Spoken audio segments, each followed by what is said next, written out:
오늘 중부 내륙고속도로에서 3중 추돌 사고가 나 승용차에 타고 있던 일가족 3명이 숨졌습니다. 홍준표 경남지사가 오늘 부산을 찾아 강연을 하고 위기의 시기에 강한 리더가 필요하다며 대선 행보를 시작했습니다. 기온이 오르면서 경남을 비롯한 남부지방은 나무 심기의 제철을 맞았습니다. 거제에서는 전국 첫 나무 심기 행사가 열렸습니다. 경찰이 거제 수협 부정대출 의혹과 관련해 담보가치를 부풀린 혐의를 잡고 수협 임직원을 무더기로 입건했습니다. 안녕하십니까. 이어서 경남 소식입니다. 고속도로 분기점에서 3중 추돌 사고가 나 일가족 3명이 숨졌습니다. 이번에도 안전거리를 지키지 않은 게 사고 원인으로 추정됩니다. 박상현 기자입니다. 경차 한 대가 모양을 알아볼 수 없을 정도로 심하게 찌그러졌습니다. 구조대원들이 탑승자를 구하려 안간힘을 쓰지만 차체를 걷어내는 게 여의치 않습니다. 오늘 오후 2시 반쯤 경남 함안군 7원 분기점에서 3중 추돌 사고가 났습니다. 트레일러와 경차, 25톤 화물차, 승용차가 차례대로 부딪힌 사고였습니다. 이 사고로 트레일러와 화물차 사이에 낀 경차에 타고 있던 3명이 숨졌습니다. 숨진 사람은 각각 할머니와 딸, 손녀로 일가족인 것으로 밝혀졌습니다. 사고 현장은 남해고속도로로 가려는 차량들이 중부 내륙고속도로를 빠져나오는 갈림길로 속도를 줄일 수밖에 없는 구간입니다. 사고 당시도 차량들이 몰려 정체가 일어나 트레일러와 경차가 멈췄지만 화물차와 승용차가 제때 속도를 줄이지 못한 것으로 알려졌습니다. 빗길에 미끄러진 사고는 아닌 것 같습니다. 4중 추돌 사고로 정확한 사고 경위는 블랙박스를 통해서 지금 조사 중에 있습니다. 지난해 5월 남해고속도로 창원 1터널 사고 등 안전거리 미확보와 대형 차량으로 인한 소형차 탑승자의 사망 사고가 잇따르고 있습니다. KBS 뉴스 박상현입니다. 홍준표 경남도지사가 부산에서 특강을 하며 사실상 대선 행보에 나섰습니다.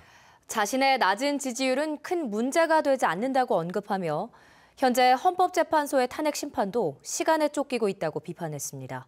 송현준 기자가 보도합니다. 홍준표 지사가 사실상 대권 행보에 나섰습니다. 부산의 한 호텔에서 시민단체의 초청으로 현 시국에 대한 특강을 했습니다. 요즘 세상이 또 어지러워 국민들이 갈피를 못 잡고 있습니다. 홍 지사는 탄핵 심판에서 가장 중요한 것은 절차의 정당성이고 시간에 쫓겨 결정할 게 아니라며 다시 헌법재판소를 비판했습니다. 또 위기의 시기에는 강한 리더가 필요하다며 본인의 선명성을 장점으로 강조했습니다. 기자 간담회에서는 야권 후보에 비해 크게 낮은 지지율은 신경 쓰지 않는다고 답했습니다. 한국의 여론조사라는 게 응답률이 10%가 안 됩니다. 10%가 안 되는데 응답하는 사람은 광적인 지지. 정치권에서는 황교안 총리가 불출마할 경우 홍 지사가 이득을 볼 가능성이 크고 여권 대선 주자들의 경선 흥행에도 도움이 된다고 보고 있습니다. 또 홍 지사의 대권 행보가 성완종 리스트의 대법원 판결에도 유리하게 작용한다는 분석입니다. 본인이 더욱더 활동을 함으로써 대법원 확정 판결에 긍정적 영향을 미치기 위해서라도 저는 오히려 홍준표 지사가 과감하게 모험을 할 것이라는 생각이 듭니다. 홍 지사는 부산에 이어 대구와 울산에서 특강 행보를 이어갑니다. KBS 뉴스 송현준입니다. 자유한국당 경남도당 중앙위원회 등 7개 위원회 당직자와 당원들이 오늘 기자회견을 열고 홍준표 도지사의 당원권 회복을 촉구했습니다. 이들은 최근 홍 지사가 2심에서 무죄 선고를 받았기 때문에 자유한국당 비상대책위원장과 비상대책위원회는 대통령 후보 출마에 걸림돌이 되지 않도록 홍 지사의 당원권을 회복해야 한다고 주장했습니다. 자유한국당은 성완종 리스트 사건 이후 홍 지사에 대한 당원권을 정지했습니다. 눈이 녹아 비가 내린다는 절기상 우수가 지나면서 남부지방은 벌써 나무 심기 제철을 맞았습니다. 식목일은 한 달 넘게 남았지만 해마다 날씨가 따뜻해지면서 나무 심기 제철도 앞당겨지고 있습니다. 차주아 기자의 보도입니다. 이른 봄비가 내리는 한 야산. 부드러워진 땅을 파고 어린 동백나무 3,000그루를 심었습니다. 올해 전국 첫 나무 심기에 200여 명이 참가했습니다. 나무한테는 굉장히 좋죠. 나무한테는 단비가 오니까 50년 후에 전국에서 대표하는 동백숲으로 조성이 됐으면 좋겠습니다. 나무 시장도 열려 식목철의 시작을 알렸습니다. 이번 주 전국에서 처음으로 개장한 이 나무 시장은 하루 100여 명의 손님이 찾고 있습니다. 묘목마다 가지에 꽃봉오리를 달고 봄을 기다립니다. 봄이 되니까 또 새로운 꽃을 심고 싶고 이래서 며칠 전까지도 많이 추웠는데 빨리 봄이 왔어요. 너무 좋네요. 나무 심기에 적합한 기온은 영상 6.5도씨. 최근 10년 동안 평균 6.5도씨를 기록한 날은 제주 2월 1일, 광주 2월 24일, 서울 3월 17일 등 최근 70년 평균값에서 최대 16일 앞당겨졌습니다. 기후온난화에 의한 기온 상승으로 어렸던 땅이 빨리 해동되게 되기 때문에 땅속에서 이제 나무가 자랄 수 있는 충분한 여건이 되었다고 생각합니다. 공식 식목일은 한 달 넘게 남았지만 다가오는 봄 기운과 함께 나무 심기 제철은 이미 시작됐습니다. KBS 뉴스 차주아입니다. KBS가 지난해 보도한 거제 수협 부정대출 의혹과 관련해 경찰이 수협 임직원을 무더기로 형사 입건했습니다. 거제 수협은 내부 규정까지 무시해가며 담보 가치를 부풀려서 수십억 원을 대출해줬는데 결국 손실이 예상됩니다. 보도에 손원혁 기자입니다. 부정대출 의혹을 받은 거제 도심 1,700여 제곱미터의 상가 땅. 거제 수협이 한 부동산 업자에게 42억 원을 대출해줬는데 사업은 무산됐습니다. 부동산 업자는 지난해 사기 혐의로 구속됐고 땅은 결국 경매에 넘어갔습니다. 경찰 조사 결과 거제 수협은 법원 감정가 36억 원인 이 땅의 가치를 52억 원으로 평가해 부정대출해준 것으로 드러났습니다. 담보 가치를 부풀린 겁니다. 외부 감정을 받아야 하는 규정을 어기고 내부 감정을 했습니다.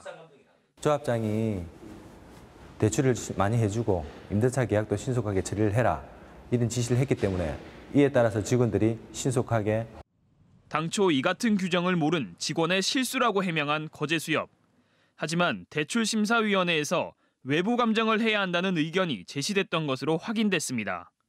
경찰은 이를 고의로 무시했다고 보고 있습니다. 거제 수협은 문제의 이 땅에 건축 허가도 받지 않은 건물에 입주하겠다며 임대보증금으로 계약금과 중도금 8억 원까지 추가로 지급했습니다. 거제 수협에서 나간 돈은 모두 50억 원.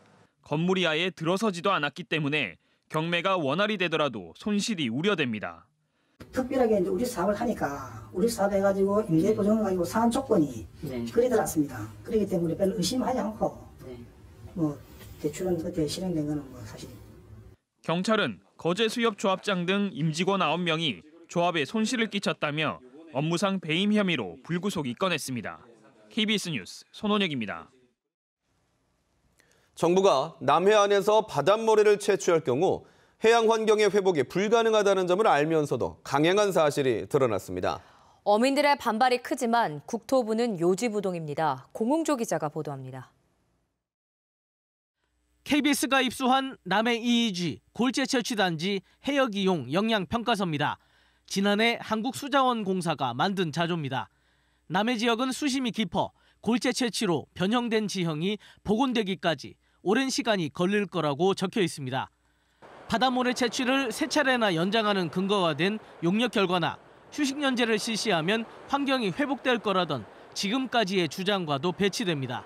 있는 모래라도 자기들끼리 움직이면서 파도 영향을 받아서 움직여서 메꿔져줘야 되는데 수심이 지금 80m가 넘거든요. 그런 데는 태풍이 불어도 크게 영향을 안 받는 깊이입니다. 최근까지 파낸 바닷모래의 87% 이상이 공공용도가 아닌 아파트 공사용 등으로 쓰인 사실도 드러났습니다. 국책연구기관인 해양수산개발원마저 골재업체 10여 곳의 이익만 대변하고 대안 마련에는 손 놓고 있었던 국토부의 행태에 제동을 걸고 나섰습니다. 환경 문제가 계속 가중되고 있기 때문에 그 대체적 골재원을 확보해야 된다라는 기본 방향을 설정을 하고 있음에도 불구하고 대체 골재원이 차지하는 비중은 그렇게 증가하지 않고 있는. 바닷모래 채취 중단 요구에 대한 국토부의 해명을 듣기 위해 토론회까지 열었지만 국토부는 요지부동입니다. 대안을 만드는 데 시간이 많이 소요된다는 말씀을 드리겠습니다. 점진적으로 축소할 그를 위해서 제도 개선을 지금 추진을 하고 있습니다. 어민들은 회복이 불가능할 정도로 바다를 훼손해야 할 이유가 무엇인지 따져 물었지만 시원한 답변은 듣지 못했습니다. KBS 뉴스 공조입니다.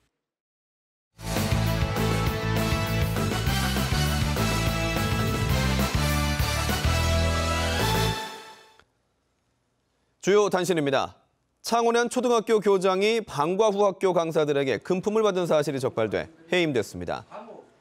경남교육청은 창원 모 초등학교의 교장이 지난 2014년 4월부터 9월까지 방과 후 학교 강사 4명에게서 240만 원 상당의 금품을 수수했다가 두세 달 이후 되돌려준 사실을 확인하고 해임 결정을 했다고 밝혔습니다. 시민단체 열린사회희망연대가 창립 18주년과 정유년을 맞아 닭을 소재로 그림을 그리는 김경현 화가의 전시회를 오늘부터 오는 28일까지 롯데백화점 마산점 더 갤러리에서 엽니다. 이번 전시회에선 공명도와 사계 장춘 등 닭을 소재로 한 그림과 함께 광목에 그린 수묵화 30여 점을 선보이며 다음 달 1일부터는 서울 인사동에서 전시회를 이어갑니다. 학교의 숲과 텃밭을 조성하는 내용의 조례 제정을 위한 토론회가 오늘 도의회에서 열렸습니다. 이번 토론회에서는 류진호 충북생명예숲 사무국장이 충북 학교숲 운영계획을 설명하고 하선영 도의원이 학교숲과 학교 텃밭을 조성하기 위한 조례 제정의 필요성을 강조했습니다. 김해 신공항 건설과 관련해 정부가 올해 안에 소음 피해에 관한 별도 용역을 진행할 방침입니다. 나홍진 국토교통부 공항정책과장은 부산시와 신공항 시민추진단 주최로 열린 김해 신공항 소음 피해 토론회에서 이같이 밝히고 현장 조사와 시뮬레이션 등 조사 초기부터 주민 의견을 반영하겠다고 밝혔습니다. 경남 소식이었습니다.